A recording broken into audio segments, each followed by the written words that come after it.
If Grace was an academic award, a best in, shared on a school assembly field, I'll be the kid who goes home with nothing, cause I wouldn't deserve it.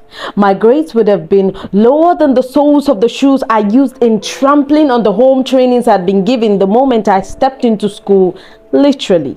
I had fallen short, maybe even shorter, cause countless times God's hands had been stretched out to redeem me from the destruction my reckless ride was headed towards, but I was too caught up with the ecstasy of the wind in my hair. It felt like freedom. I drove past all the warning signs. Truly, the fault was mine.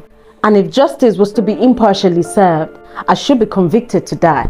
If Grace was the wedding party of a prince, an impeccably dressed usher stood by the door, smiling in the invitees, I'll be the guest, bundled by muscled men in suits and flung out of the venue, cause I wouldn't be dressed in the proper garment. I wouldn't even have the IV or entrance permit in the first place. My wardrobe would have been worse than the dumping site for my self-righteous rags, which includes skeletons and the rotten corpse of my dead conscience, as well as some fancy hats of secret sin, all stored up in my closet. I wouldn't have anything befitting to appear before the Holy Trinity if Grace was a boxing match and in the ring stood men trained by the world's best Muhammad Ali and The Rocks. Obviously, I would be beaten black, blue, and hands down. Remember, I had already lost my home trainings and I skipped weekly trainings only to show up on Sundays, pretty much because I have nowhere else to be. And I can always pull out a Sunday wear from a collection of my self-righteous rags. See, I don't deserve to stand beside champions like the Toby and Muzans of my time. I don't deserve to be forgiven because I'd offended 70 times, 7 times, 7 days in a row. I had spit on the Savior and held the cloaks of those who stoned to death the one who was sent to save me from death. But thank God,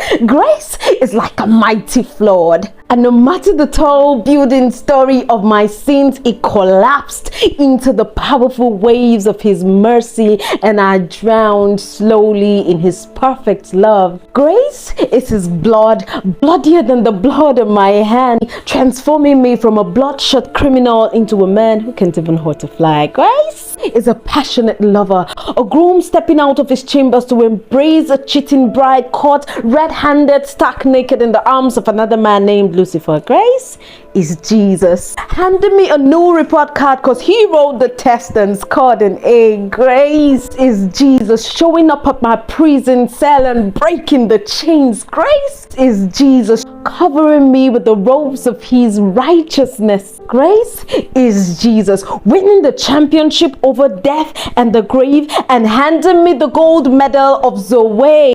Grace is Jesus, giving me a coupon to obtain grace and mercy at any time at a bloody discounted rate. Ladies and gentlemen, I'm glad to announce to you today that I've been engraced.